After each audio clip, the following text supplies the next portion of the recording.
The fire in the scullery has gone out again.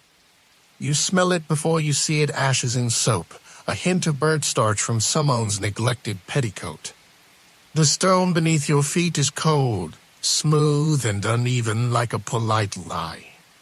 You shuffle forward, candle in hand, its tiny flame doing its very best not to be extinguished by the December draft. Somewhere upstairs a bell dings once sharply, like it's offended to be used. You are in a Victorian townhouse in London, 1876. It is not your house. You are the help. A housemaid, perhaps, or a junior footman with very few mustache hairs and a tendency to spill soup. Either way, your job starts before dawn and ends roughly when the sun comes back. Probably. Your hands are chapped, your apron smells faintly of pickled onions, and you haven't had a moment to yourself since Lady Clementine decided the drawing room curtains looked sad. The dog barked at them. You were told to fix it. You did not know what to fix.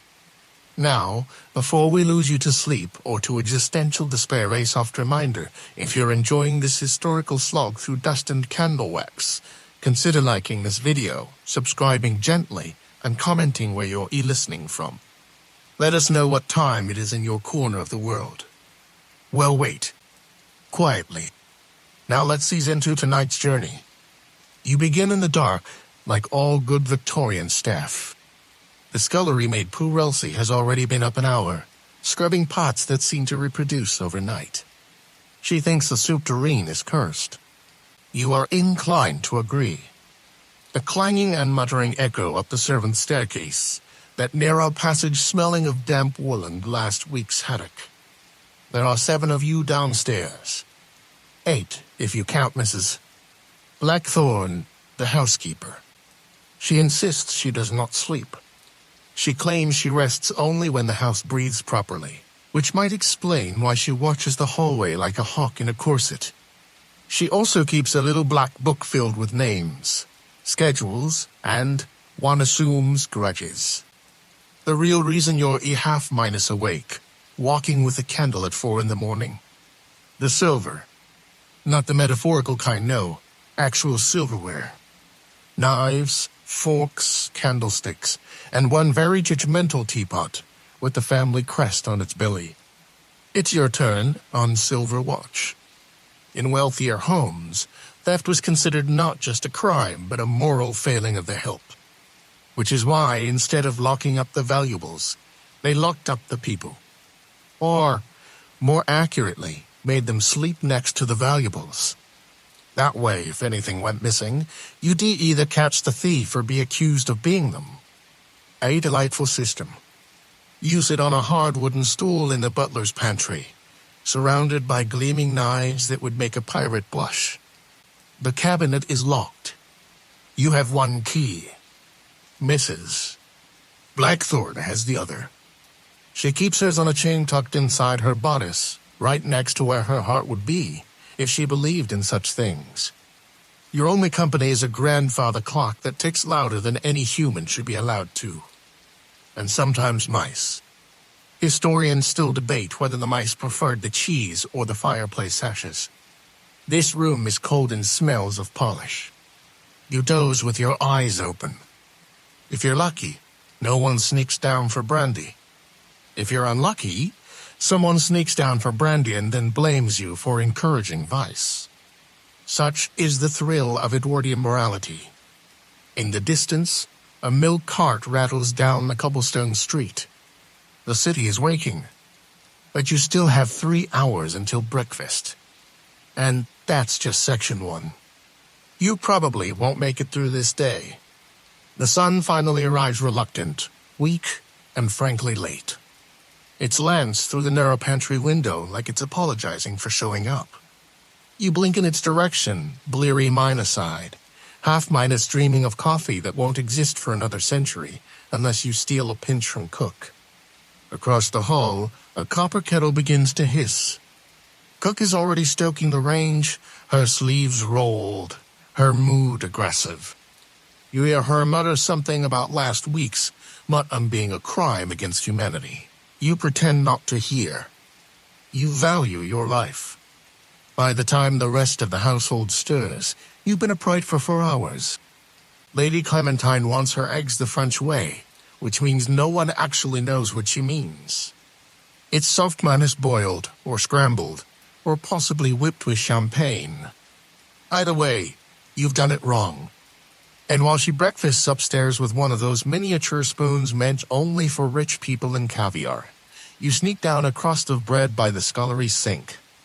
You chew slowly, watching soap bubble over an old tin bucket. You catch a glimpse of your reflection in the polished serving tray, eyes ringed with fatigue, collar askew, and something suspiciously like jam on your cheek. You don't remember eating jam. You probably didn't. That's just how things are. The morning's main event is the rattle. You know it well. At precisely 8 o'clock, the dumbwaiter rattles its way down from the drawing room, carrying a single saucer and a spoon someone used once and decided was touched. You open the panel, remove the offending items, and polish them. Again. In this house, cleanliness is next to godlines, and godlines apparently smells of lavender and ammonia. The silver must shine like sinless souls. Any spot, tarnish, or fingerprint is a directus alton civilization. What's odd is that despite all the scrubbing, polishing, and vigilance, theft still happens. Quietly. Occasionally. The butler blames gypsies. Mrs. Blackthorne blames modern sensibilities. You suspect the dog. One particularly strange case last month involved a missing candelabra that turned up in the hedge outside the parlor window. No one confessed, but a few people found it amusing that the family thought it was a sign from God. Back to the silver. Did you know some households actually branded their cutlery with tracking numbers? Like sheep. Or prisoners. Yes, there's a story of a London townhouse that etched every fork with the initials of the household into Roman numeral. For Keck Sex, IV must V had a rough go of it. Some scholars believe this obsession with silver was less about theft and more about control. Others say it was anxiety disguised as tradition. Still others argue it was just another excuse to keep the staff too tired to unionize. Nobody agrees, but they all write long papers about it. You stretch your back quietly, or the head housemaid will hear it and call you lazy. She has ears like a hunting hound and a soul carved from granite. And now, it's time to lay out the lunch service. More cutlery. More shine. You line up the knives until they reflect the ceiling's cracks like little rivers. Remember that silver teapot from earlier? The one with the family crest? It has returned, judging you once again. Someone's used it for chemeline. Someone else left a lemon slice inside. You sigh and reach for the polishing cloth. The cycle never ends. That's the point. But you're not alone. Elsie is nearby, humming some old folk tune about drowning in the sea or marrying a shepherd. Victorian songs were rarely cheerful. You both work in near silence, a kind of meditative choreography. If you drop dead right now, someone would probably step over you with a tray of ham. Outside, a boy sells newspapers. He shouts the headlines. Something about the Queen. Something about a murder. Something about a pigeon that flew from Dover to Paris in record time. Inside, the fire crackles faintly in the servant's hearth. You wipe one last spoon. You brief. This is your morning. This is silver duty. And you still haven't had your tea. You finally steal a sip of lukewarm tea, hidden behind a stack of folded linen. It tastes like oversteeped disappointment and iron, but you drink it anyway, because it's liquid and it's not vinegar. For 5 minutes, you allow your feet to stop throbbing. For 3 of those, no one yells your name. This is what victory looks like. The clock in the hallway chimes 9. You flinch, not because of the sound, but because you know what it means. It's time to change shifts. The morning silver watch hands off to mid-day duty dusting, folding, ironing, and, if you're especially blessed, chasing after the family's pet macaw, which has escaped its cage again and refuses to stop biting anyone wearing lace. You glance over your shoulder. Mrs. Blackthorn emerges from the shadows like a thundercloud in a bonnet. She doesn't speak. She just hands you a new list. Somehow it's longer than the one yesterday. Time must have expanded. Tasks now include polishing the brass bell pulls and reorganizing the linen closet according to seasonal softness. You begin at the bell pulls. Each one is a dusty relic from a time when summoning people with a rope was considered elegant. There's one in every major room, drawing rooms, bedrooms, even the lavatory, for those sudden, urgent needs. They all connect to a panel in the servants' hallway that lights up like a sleepy, accusatory scoreboard. One major historical fact for you: the average Victorian townhouse had up to 20 bells, each tuned to a different pitch, so the servants could recognize which room required immediate groveling. Some butlers could identify the master's bell from the sound alone. That's not talent. That's drama. As you dust the pool in the morning room, you remember the weirdest rule in this house: no one is allowed to whistle. Not in the kitchen. Not in the yard. Not even in the attic. Lady Clementine says it disturbs the ethereal harmony of the home. You suspect she just hates joy. The footman whistled once. He was sent to polish the coal cellar for a week. He hasn't whistled since. By late morning, you've wiped, scrubbed, and fluffed everything twice. A light train begins to fall outside, drumming against the windows with soft, melancholy fingers.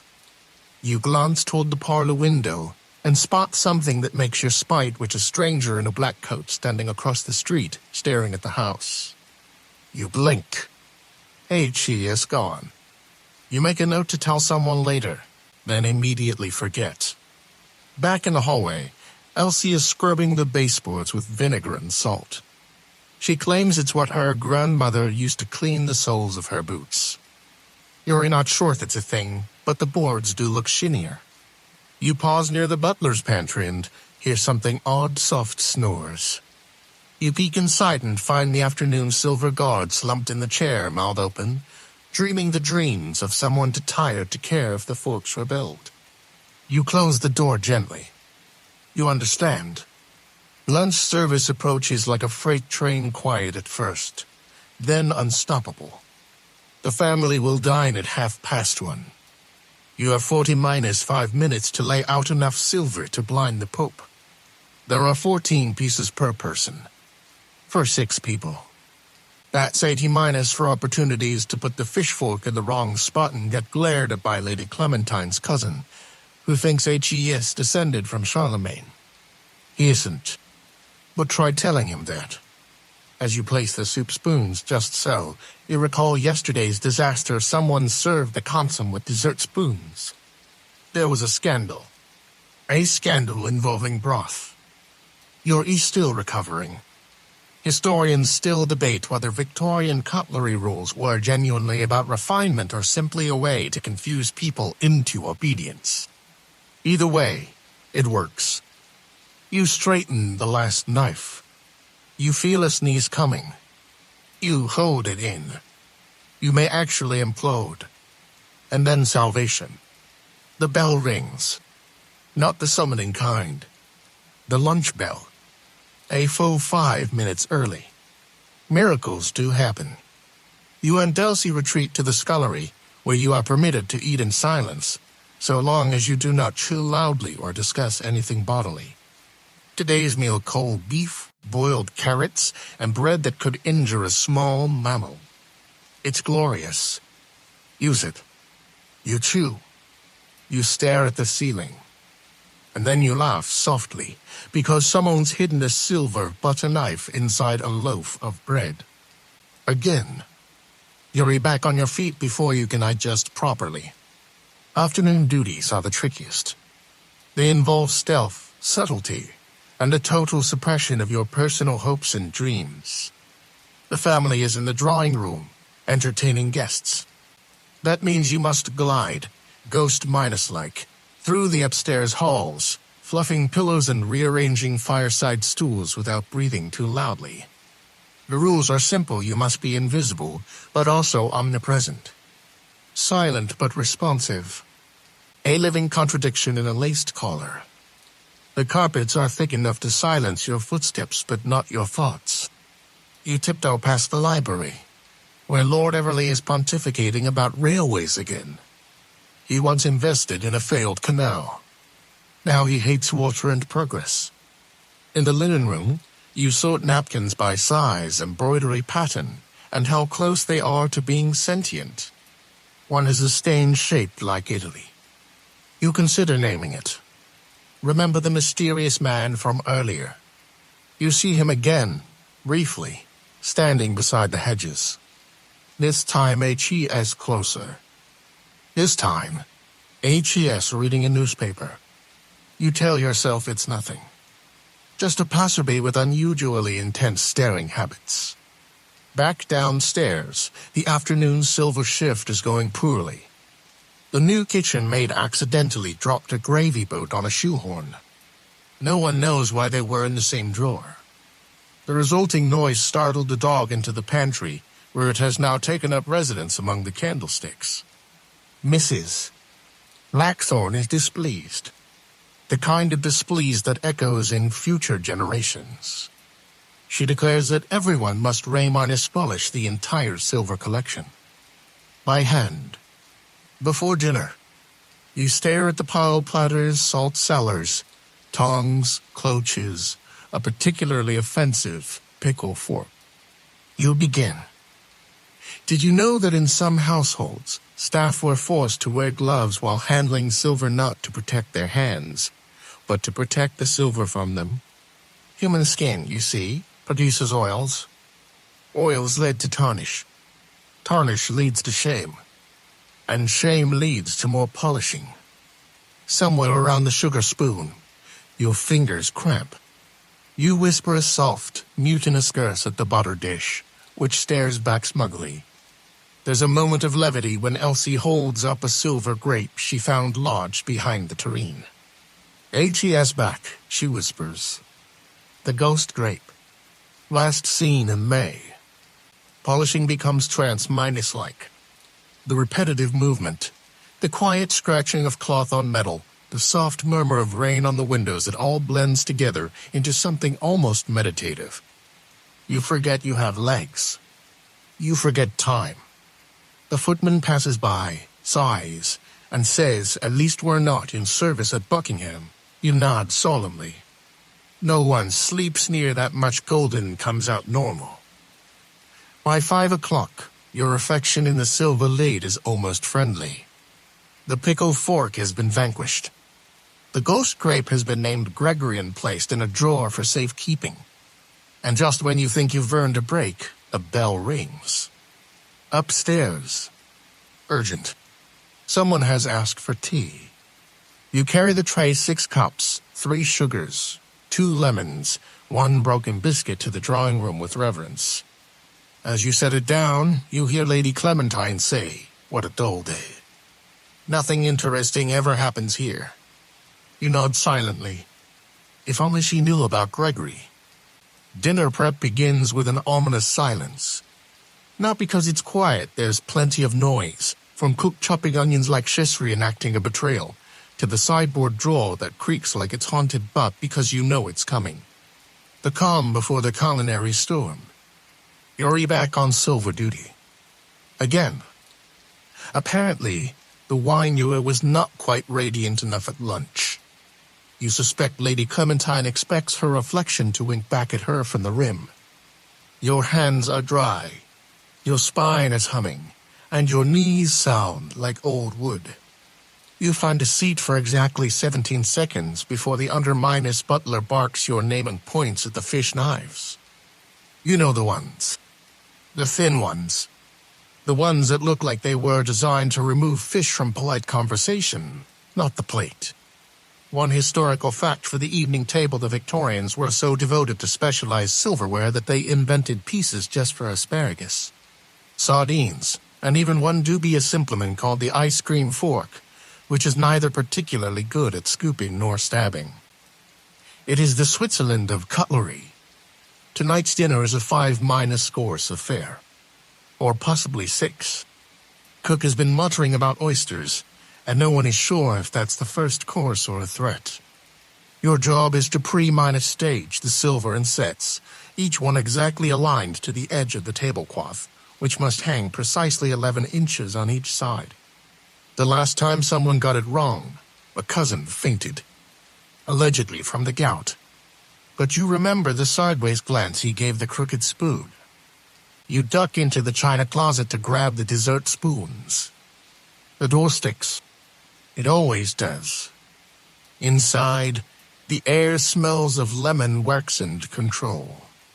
Stacked along the shelves are rows of porcelain, each plate with its own seasonal destiny. Spring flowers, summer fruits, autumn leaves, winter regrets. As you emerge, you pass Elsie, who whispers, "Dinner's delayed." Sir Horace is still tying his cravat. You nod. Of course. The man spends more time folding fabric around his neck than most people spend deciding their future. The footman shares a joke with you under his breath about cravats being emotional supports Nick's. You laugh too loudly. Mrs. Blackthorne appears, as if summoned by joy. She doesn't speak. She simply raises one eyebrow. You disappear back into the sideboard. In the distance, the dumb waiter rattles to life. Upstairs has requested sherry. The good one. Which means the label must be dusted. You select the appropriate decanter, polish it until your reflection looks slightly less defeated, and pass it off with trembling hands. Scholars still debate whether the obsessive labeling and polishing of decanters was for presentation, or if it was simply a form of upper-class amusement. Look at them fuss, they might say. Such lovely anguish. Dinner begins. You don't eat, of course. You hover. Purr. Present. Remove. Repeat. You do, however, swipe a single almond from the tray on your way back to the kitchen. It is the most luxurious part of your day. You chew it slowly, like a victory. Later, as the household dines and debates the merits of opium tonics versus Turkish coffee, you return to your post by the pantry door. A soft candle flickers beside you. A breeze slips under the floorboards. The silver glints. Your eyes blur. And in the silence, you swear you hear Gregory, the ghost grape, gently rolling somewhere behind the gem spoons. Evening falls with a kind of velvet finality. The lamps are lit. The curtains drawn. The street outside glows orange and gold from the gas lights, flickering like fireflies on their last legs. Somewhere nearby, a piano plays a tune slow enough to make a shadow yawn. You're still in your apron, still in motion. There is no after dinner for the staff, only a reshuffling of chores, a quieter kind of urgency. Dishes must be washed. Silver must be polished. The drawing room must be reset in case someone feels compelled to play charades again. No one ever wants that, but protocol insists. The butler makes his evening rounds, checking locks, counting keys, and glancing suspiciously at any servant who looks even slightly cheerful. You nod politely as he passes. You are almost certain he was born with that frown. Tonight, you've drawn the short straw silver storage duty. It's exactly what it sounds like. Every piece used that day must be counted, cleaned, wrapped in soft cloth, and returned to its assigned drawer in the locked cabinet. You and one other servant do it together, usually in silence, occasionally with muttered observations like, "Is this a fork or a philosophical dilemma?" You pick up a sugar tong and notice something curious, a scratch on the handle. Not tarnish, an actual scratch. A small gouge, deep enough to catch the edge of your nail. You frown. That was there yesterday. You know, You were the one who polished it into oblivion. You glance at your partner. He shrugs. Probably the dog, he says. It's always the dog. There's an unspoken rule: don't report the small stuff. Small damages means someone gets blamed, and someone getting blamed means someone loses half a day's wages. So you say nothing. You rotate the towel, wrap it gently, and place it in its velvet lined drawer. An obscure tidbit for your troublesome Victorian household would weigh the silver sets weekly to check for theft. Not by pieces. By weight. Because nothing says trust like the assumption that you've been slowly shaving teaspoons to fund your escape. You close the drawer. The lock clicks. Another relic secure. Another task complete. Midway through storing the sugar ladles, a bell rings just once. You both freeze. It's the study. That's Lord Everleigh's bell. He never rings at this hour. Your companion sighs and whispers, "Bet it's about the Atlas again." You head upstairs, careful on the steps. The air smells of beeswax and sleep. You knock gently on the study door and enter when summoned. Lord Everleigh is standing by the fire, holding a globe like it has personally betrayed him. "Do you know," he says, gesturing to the map with a frown, "they've changed Siam to Thailand in this new edition. Absolute chaos." You nod sympathetically. It's not the worst thing you've heard tonight. You return to the pantry, where the silver waits, still damp in its final rinsing tray. You dry each piece as if it matters. Because it does. Because you'll be blamed if you don't. You finish near midnight. The fire has gone to embers. Elsie is dozing in the chair, a napkin draped over her lap like a bedtime story. You don't wake her. You simply place the last candlestick into its box, lock the cabinet, and let out a breath you didn't realize you were holding. Somewhere in the back hallway, a floorboard creaks. The house has its own rhythm, its own breath. And tonight, you'll be part of it.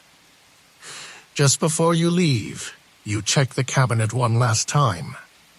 Gregory is gone. The night watch begins quietly, as most unsettling things do. The family has gone to bed, the lights have dimmed, and the only thing louder than your footsteps is the occasional groan of wood, settling or protesting. You can never be sure. You are not officially required to stay awake all night, but you are unofficially very much expected to stay alert, especially if you are on the silver shift. Tonight, it's your turn again. It always seems to be your turn. Mrs. Blackthorn claims it's alphabetical, but you're quite certain it's alphabetical by moral character. You settle into the butler's pantry, the door creaking closed behind you like the start of a slow waltz.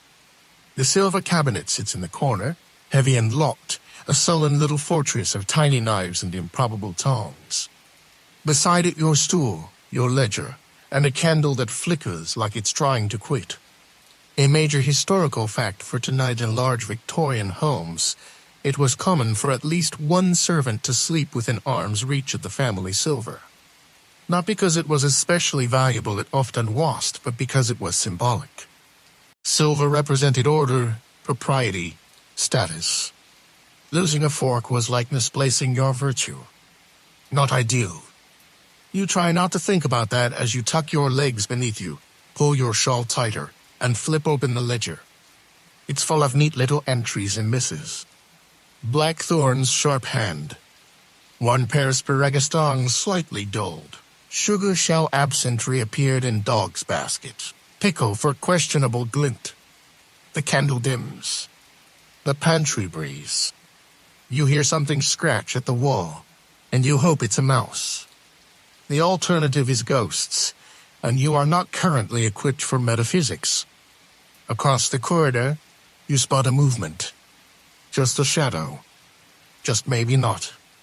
You stand quietly. Open the door. Peer out. Nothing. Just the dim hallway and the faint ticking of the long case clock. And then a soft clink. You roll back toward the cabinet. Still locked. You step forward. Press your ear to the wood. Silence. You smile to yourself. Perhaps you are becoming paranoid. Or perhaps, as Elsie suggested last week, the silver has developed a personality. If so, you would not be surprised. Some of those teapots look like they've seen things. Obscure tidbit of the night: there was once a minor scandal at a country estate where a servant confessed to borrowing a silver spoon to conduct census. She claimed the spoon hummed when spirits were present. She was promptly dismissed and later opened a tea shop. The fire in the hallway has died to cinders. You watch the candle wobble. The wax pools like melted patience. You start nodding off. Historians still debate whether silver duty was truly effective as theft deterrence or if it merely created more inventive thieves. One 1872 report mentions of L.A. who smuggled out an entire silver salver under his coat, claiming it was a spinal brace. You lean back on your stool and let your eyes close. Just for a moment. A small mercy. And then you hear it again. Clink. This time, it's real. But the cabinet's still locked. You stare at it. The pickle fork drawer is slightly ajar. You definitely locked it. You definitely did. Right? You wake with a start, cheek pressed to the cold wood of the pantry table. Your candle has long since gone out, leaving only the faint dawn light leaking through the transom window. The air is thick with polish and something else. Something faint. Metallic. You sit up slowly. Your neck cracks like a clipped opening. The cabinet door is closed now. Fully. Locked. Nothing disturbed. And yet you know. Something shifted. You check your apron pocket for the key. Still there. Worn from your sleep. You breathe out. Maybe you imagined it. Maybe this house is finally getting to you. You stretch, legs half minus dead from sitting, and reach for the ledger. There's a note. Not in your handwriting. Just 2 words, written in precise copper-paled script. Check Gregory. You stare at the page. Blink. Turn it over. Nothing else. You don't mention it to anyone. At breakfast, no one seems to notice your distracted silence. The family is having kidneys on toast. The scent is enthusiastic. Lord Everley is reading a newspaper upside down and muttering about the Crimean War, which ended decades ago. Elsie, bless her, offers you a slice of cake left over from the nursery. You take it. It tastes like old raisins, a newer disappointment. You sneak back to the silver cabinet before luncheon. The key slides in with a whisper. The lock clicks open like a sigh. Everything is where it should be. Except Gregory. The grape. The tiny silver grape. Gone again. You run your fingers along the velvet minus-lined drawer where he used to sit. Only the faintest impression remains. You close the drawer. Slowly. Thoughtfully. Later, messes. Blackthorn informs the staff there will be a dinner party this evening. Extra guests. Extra cutlery.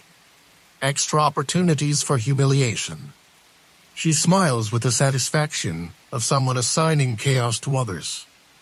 You spend the afternoon retrieving the fine silver, the occasional S, the monogrammed oyster forks, the sugar sifters shaped like daffodils, the elaborate mustard ladle with a head like a snake. You carry a tray through the hall and stop at the grandfather clock.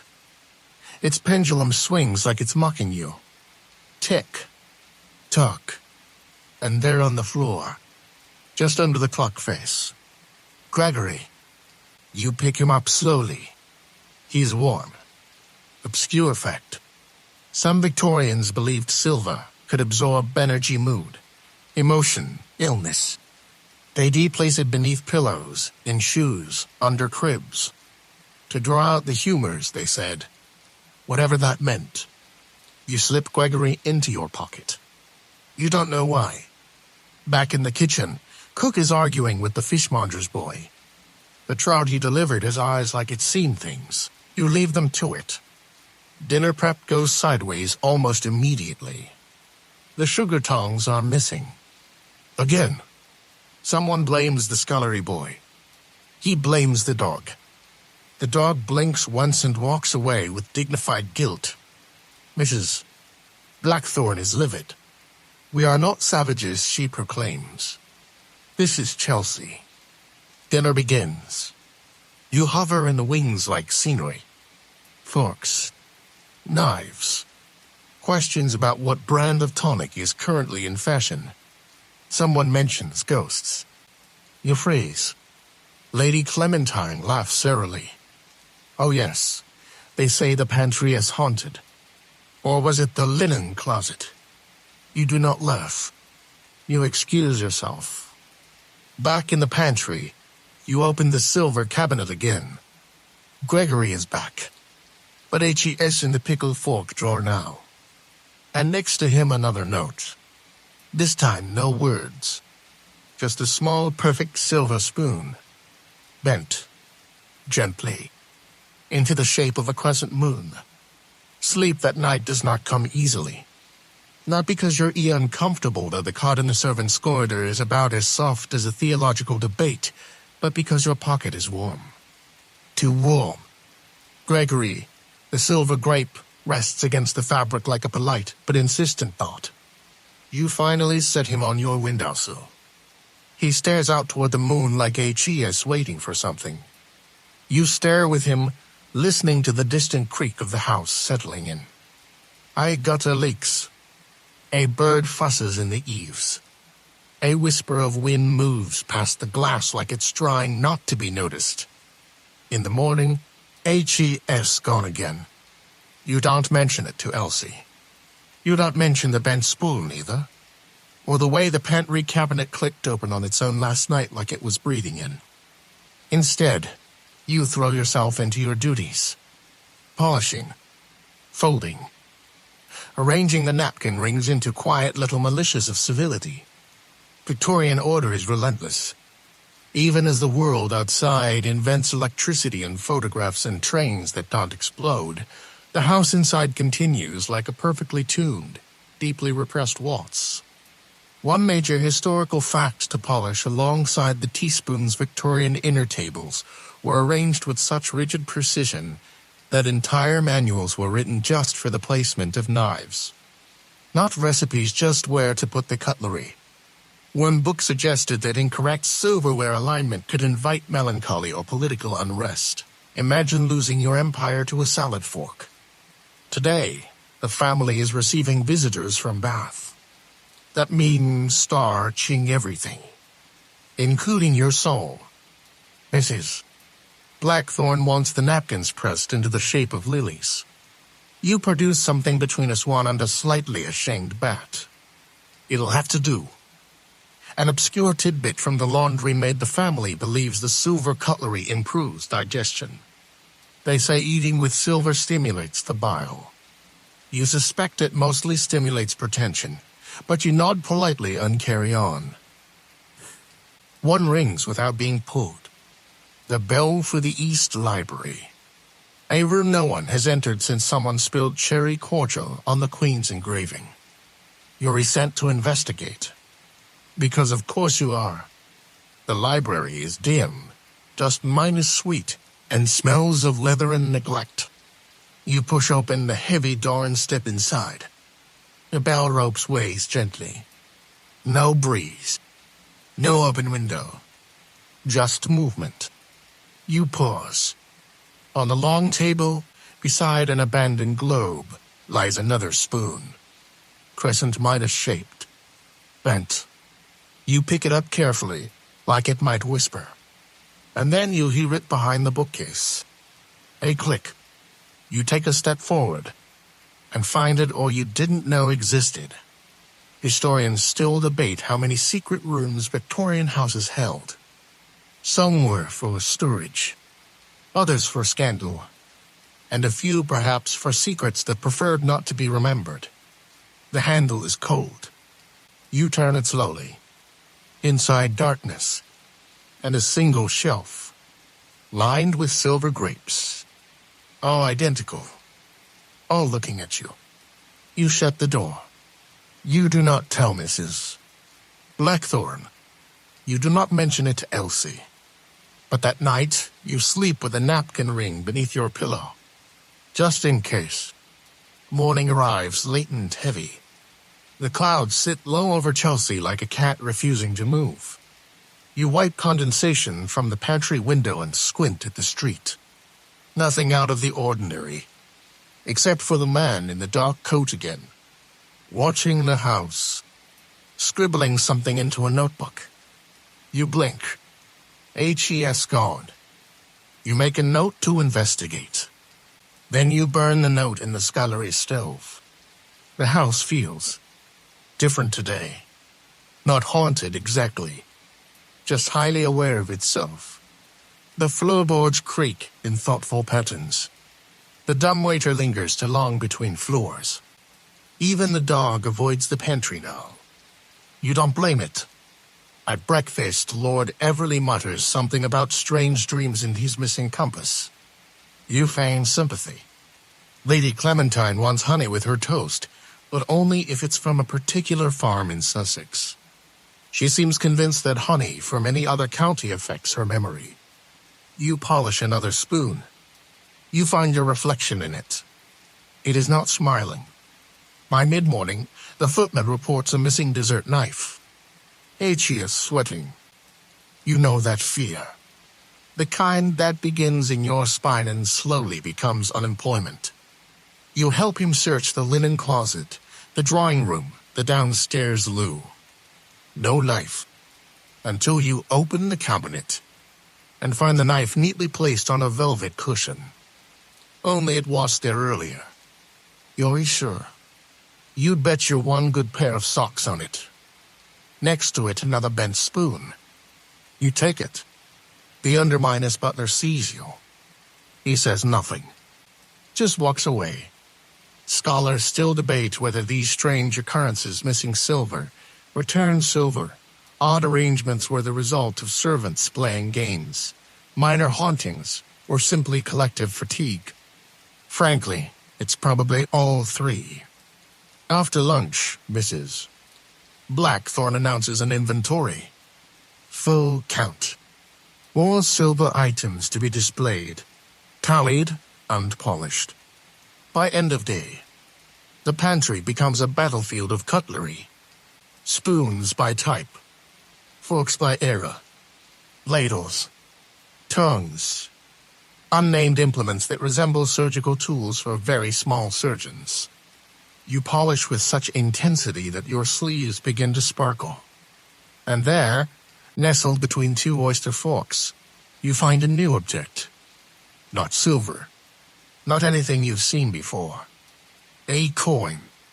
Unmarked. Cool to the touch. Etched faintly with what is that? A grape? You hide it in your pocket. Right beside Gregory. At tea, Lady Clementine mentions the pantry feels charged, like static. She blames the maid's shampoo. You nod. And later, as the household quiets and you prepare the last tray for the evening, you notice something else. The cabinet lock doesn't work anymore. Not because it's broken. Because it no longer resists you. You touch the latch. It clicks open without the key. Inside, everything glows softly in the candlelight. Peaceful. Patient. At the back, nestled like a secret long-held, a silver ladle, bent perfectly into the shape of a crescent moon. You step back, close the door, lock it anyway, even though you know now, with a strange certainty, that it was never the lock keeping anything in. The next morning begins with toast and suspicion. The toast is burned. The suspicion is unspoken. Elsie finds you staring at the pantry cabinet like it might confess.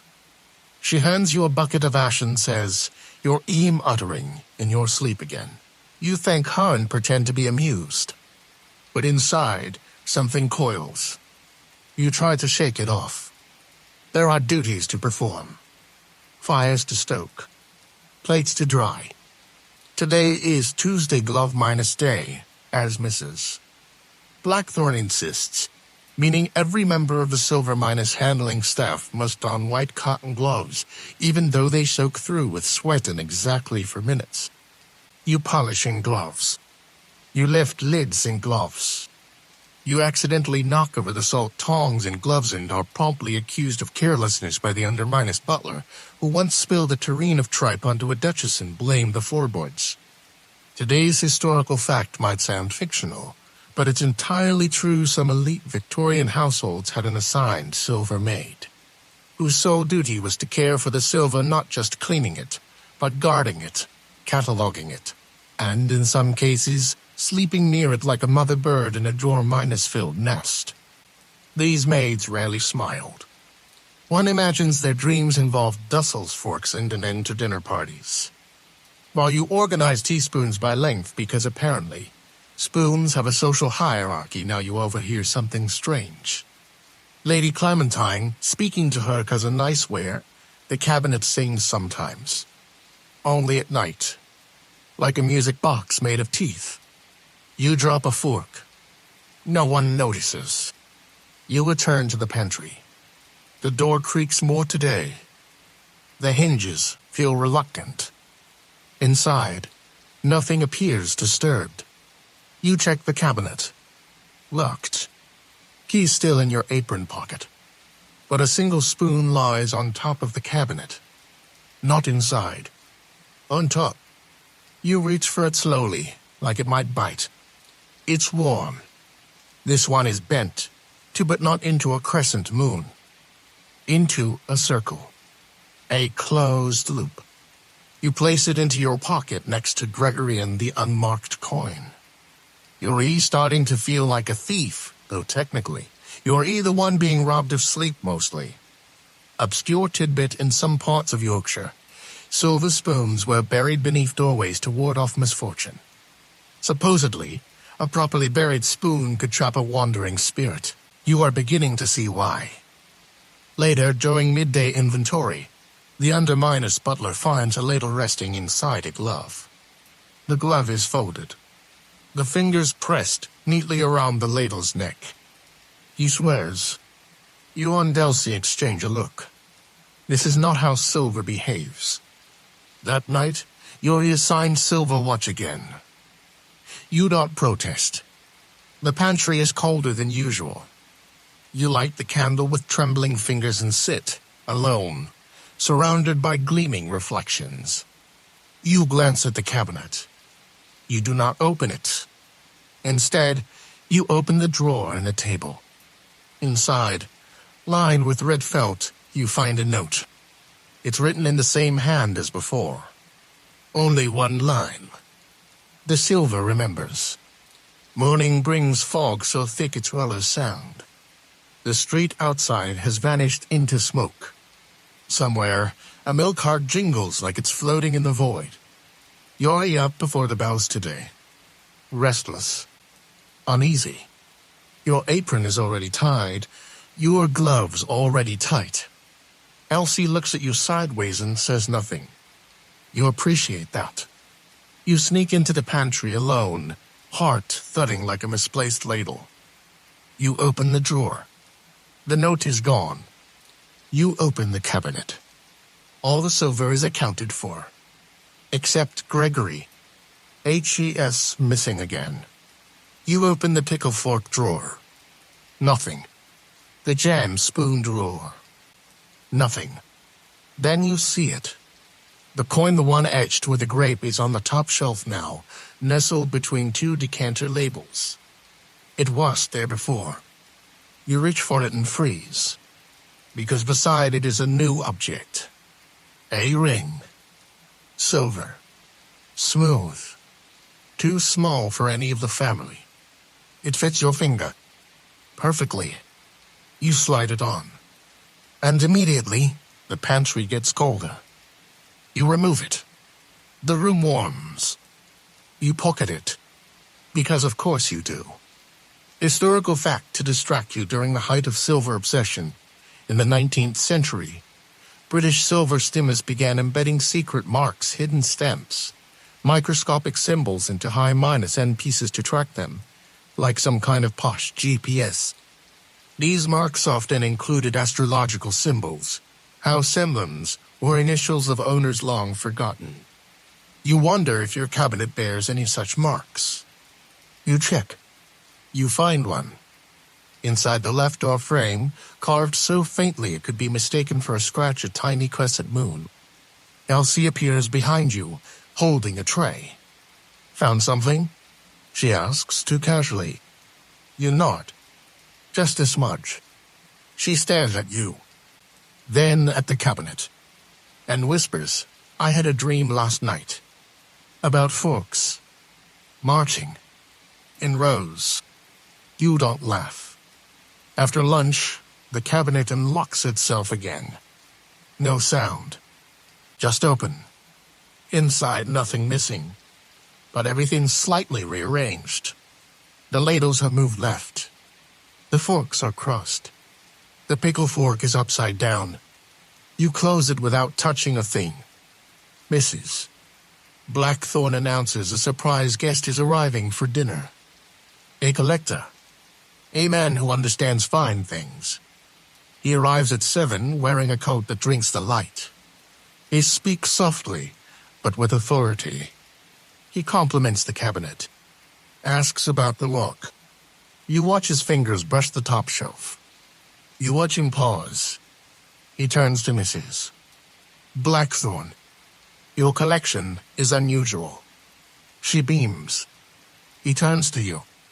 And well, mine escaped. You nod. His eyes linger on yours for a beat too long. Then he leaves. And when you return to the cabinet, Gregory is back. But this time, HES not alone. There's a second grape beside him. Smaller, skinnier, and slightly pulsing with warmth. That night, you cannot sleep. Not even pretend minus sleep, where you close your eyes and hope the dreams behave themselves. The house is to still. The pantry to quiet. The silver cabinet to awake. You lie on your cot, the silver ring in your palm. It hums. Not loudly, just enough to feel like a second heartbeat. You wrap it in cloth. You tuck it away. It doesn't matter. You still feel it. In the hallway, the long case clock ticks with theatrical drama. The silence between the ticks grows longer. You rise. The pantry awaits. You walk barefoot, your feet whispering across stone like secrets. You open the pantry door. The candle is already lit. No one lit it. It dances gently in the draught. The cabinet is closed. Locked. You open it without the key. Inside, everything is as it should be. Except the grapes. There are now 3. The newest one is smaller still. Almost seed-like. You touch it. It's warm. You reach into your pocket for the coin. Still there. Still cold. You pull out the bent spoon minus circle from before. Place it beside the grapes. They do not move. But somehow, the cabinet feels fuller. Heavier. You glance to the corner. The ledger is open. A new entry has appeared. Item added grape. Lineage Gregory. Obscure tidbit of the day during a short lived 1880 seconds fad. Some eccentric aristocrats commissioned custom silver family trees, literal trees, with branches and tiny leaves, each one engraved with the name of a family member. They'd add new leaves for births, remove them for deaths. It was both sentimental and deeply unnerving.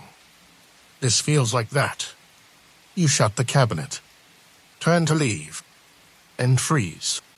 Someone is standing in the hallway. A tall figure, cloaked, watching.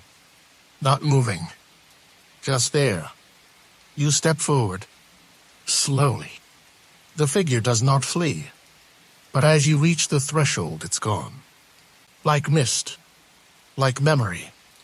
You stare at the empty hallway, then back at the cabinet, which is closed again. You did not close it. You do not open it. You return to your cot. The ring burns in your pocket. The house does not creak tonight. It waits. You wake late.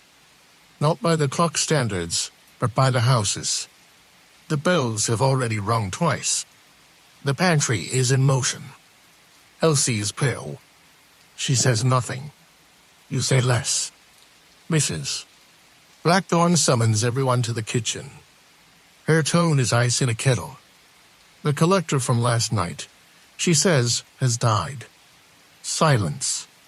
Heart failure, they say. On the train back to Bath. More silence. Then we will not speak of it again. The staff disperses like smoke. You linger. She looks at you. Sometimes, she says softly, silver keeps what it's shown. Then she walks away. You return to the pantry. The candle is still burning. You check the cabinet.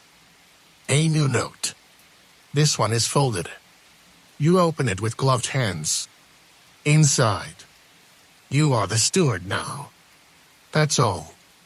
You look at the grapes. For now. You reach to count again, and the spoon beside them twitches. You do not scream, because that would be rude. Major historical fact: certain Victorian households practiced an odd ritual called silver communion, where, once a month, the butler would present the family with a particular spoon or fork thought to have been passed down for generations. Each family member would touch it, say nothing, and return it. No one wrote why. But the ritual persisted for decades. You think about that now, staring at the gently pulsing silver. At Gregory. At the others. You pick up the bent circle minus spoon. It feels complete. Like it belongs to something. You place it on the table. The candle flickers. The pantry door shuts on its own. And you hear it. Not a whisper. Not a song. Something older. A sound like silver thinking. Use it. You wait. The cabinet creaks. The grapes shift. The note curls in the heat. You write a new line in the ledger. Silver breathes. You close the book. Place it on the shelf. And then you hear footsteps. Upstairs. Down the hall. Through the walls. You rise. You open the pantry door. No one is there. But the ring is gone from your pocket. And a new object rests on the counter. A silver key. Not to the cabinet. To something else. You don't touch the key, not right away. You just stare at it, lying there on the wooden counter like it's always belonged to this moment. It's ornate, curved like a swan's neck, with delicate engravings you can't quite make out unless you squint. But you don't, because you're afraid it might blink back. Instead, you light another candle. The old one has burned down to a waxy memory. The new flame flickers tall and proud, then settles into a sleepy sway. The pantry fills with its soft glow. The silver cabinet hums, not with sound but with presence. You take the key. It's heavy, colder than it should be. You tuck it into your apron pocket. Your hands tremble slightly. Your breath fogs in the air like you've stepped outside, even though you're still inside the house. Outside, yes, the world still exists out there. Streets, chimneys, the grocer shouting about onions. But in here, the house is shifting. You pass the cabinet. 5 grapes now. One of them is pulsing. You don't ask why. You just nod. The pantry feels like a chapel now. One with no pews, only polish. You return to your duties, mechanically, quietly. Dishes. Linens. A request for tea from the upper hall. Lady Clementine wants peppermint and silence. Lord Everly asks if anyone has seen his compass again. You shake your head. Then you glance out the window. The man in the dark coat is back. But this time he isn't watching the house. HES watching the pantry. You blink. He lifts his hand. HES holding a spoon. You drop your tray. Not loudly. Just enough. You return to the pantry. The cabinet is open. Again. The grape 6. The note gone. But a new entry in the ledger appears, written in a hand, not your own. It remembers you too. Historians still debate whether silver was ever truly sacred. Whether these rituals, these tiny reverences were born from wealth, from fear, or from something older entirely. They need to place meaning into objects. To turn the mundane into memory. To believe that something, anything, holds the stories we can't bear to lose. You run your finger along the edge of a serving spoon. It hums. The key in your pocket presses against your side. And then the pantry door opens. Just a crack. You step outside. The hallway is empty. But the clock ticks backward. Just once. You return to the pantry. There is no candle now. No drawer. No grapes. Only a reflection in the glass of the cabinet door. It's not yours. But it's watching. And smiling. Now, set the silver down. Let the cabinet close with a soft click. No need to lock it. Not tonight. The pantry is quiet now. The candles have gone out, one by one, like polite performers leaving the stage. The floor is cool beneath your feet. The world's still. Even the clock in the hallway has decided to rest. You walk slowly, your steps muffled by memory. Past the pantry table, where the ring once hummed. Past the drawer, where the ledger now sleeps. Past the spoon that bent itself into a circle, then into meaning. Outside, the fog has thickened. Chelsea is wrapped in a blanket of cloud and soot and story. The lamps flicker like fading fireflies. Aiken walks the top of a fence like it remembers something important. The streets forget themselves. The house exhales. You feel it in the walls, in the stillness of the linen cupboard, in the silence of the dumb waiter, in the final breath of polish on a tray no one will use again. The silver is quiet now, and so are you. You lie down not in the pantry, not in the cot, but somewhere softer than memory. Maybe the world. Maybe a dream. You don't need to know how the story ends, because it never really does. Silver doesn't trust. It remembers. And now, as the house folds itself into sleep, so can you. Close your eyes. Let the echoes rest. Let the grapes stop pulsing. Let the last spoon bend. You're safe. You're hung. You're polished. You're still. Good night.